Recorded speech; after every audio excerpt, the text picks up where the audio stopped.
En este segundo bloque de MB Noticias estamos recibiendo con mucho gusto a Joan Vilá, quien es doctor en Economía por la Universidad Nacional de La Plata y además como investigador y economista ha estudiado temas vinculados a la riqueza y sobre este tema le vamos a estar preguntando. Bienvenido, gracias por estos minutos, ¿cómo estás? Gracias por la invitación. Por favor, en estos temas, bueno, el PIT-CNT ha alargado como una convocatoria, una propuesta de crear un impuesto a las personas más ricas de Uruguay, con el cometido, dice el PIT-CNT, de beneficiar o de atacar el tema de la pobreza infantil.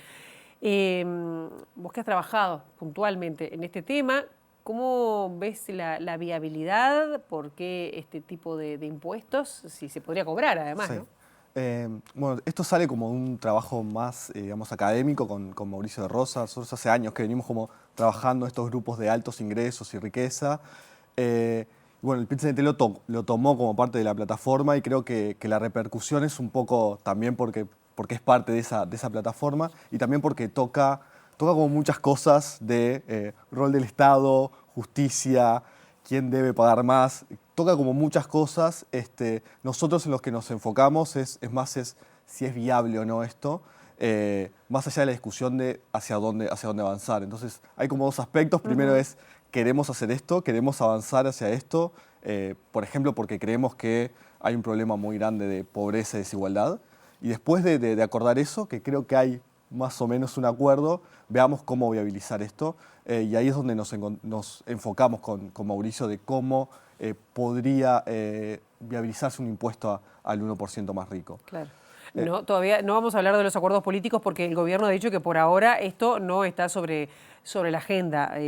Pero ¿es viable aplicar un impuesto de este tipo? Sí, nosotros creemos que técnicamente es viable. Nosotros tenemos como unas estimaciones, hicimos para varios países, entre los que está Uruguay. Estamos hablando de un impuesto que gravaría unas 25 mil personas. Sería como el 1% de mayor riqueza. Nosotros decimos grabar con un 1% al 1% de mayor riqueza.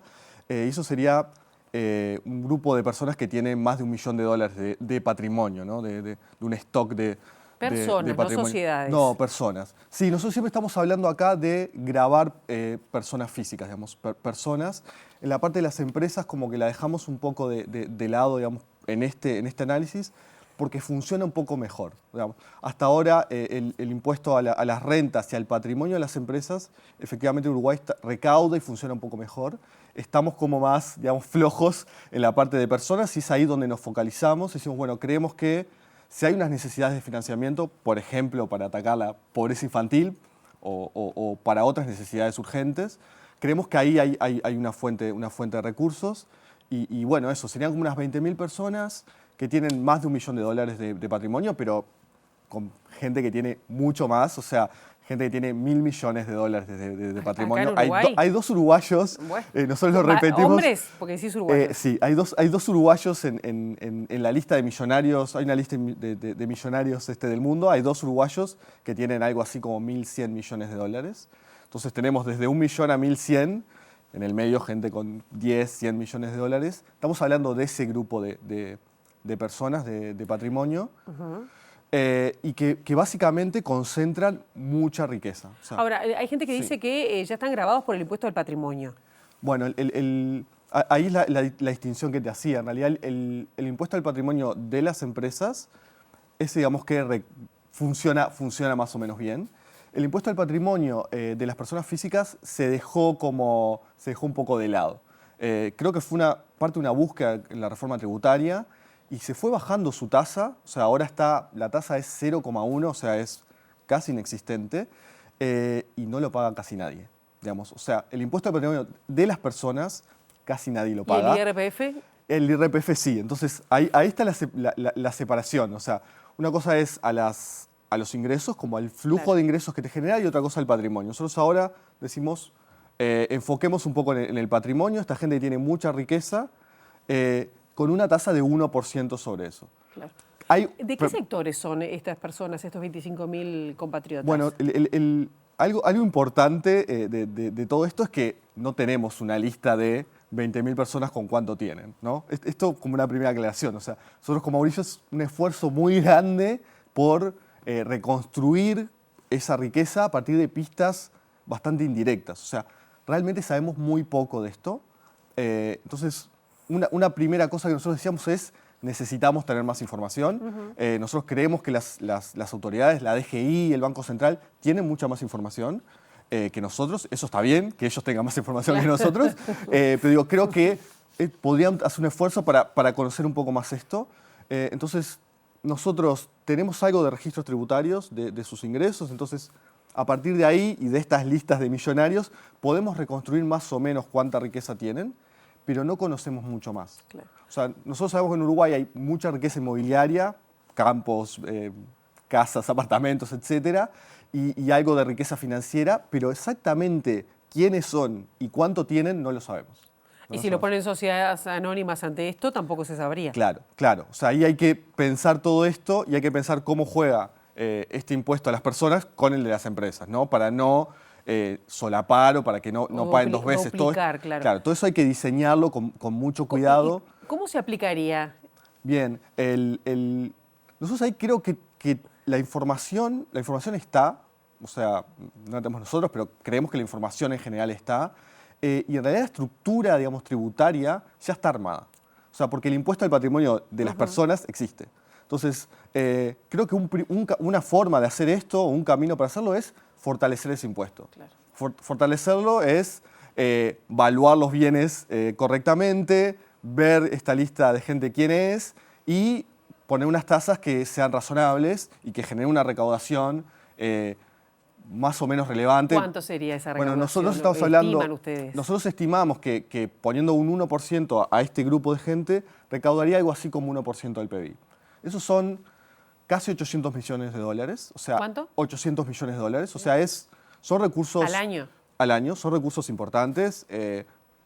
No sé, para tener una idea, lo que se gasta en transferencias directas, o sea, lo que gastamos en transferencias directas por asignaciones familiares, tarjetas, que siempre está como un poco en el debate, eso es medio punto del PIB, o sea, es la mitad. O sea, que estos son recursos importantes, son recursos razonables para hacer alguna política que no va a resolver todos los problemas, pero creo que podrían ser una ayuda importante para esto. Te pregunto porque alguna de las críticas viene por un lado, si no haría más complejo el sistema tributario, y por otro lado, si esto no hace que algunas inversiones o inversores se vayan. Bien.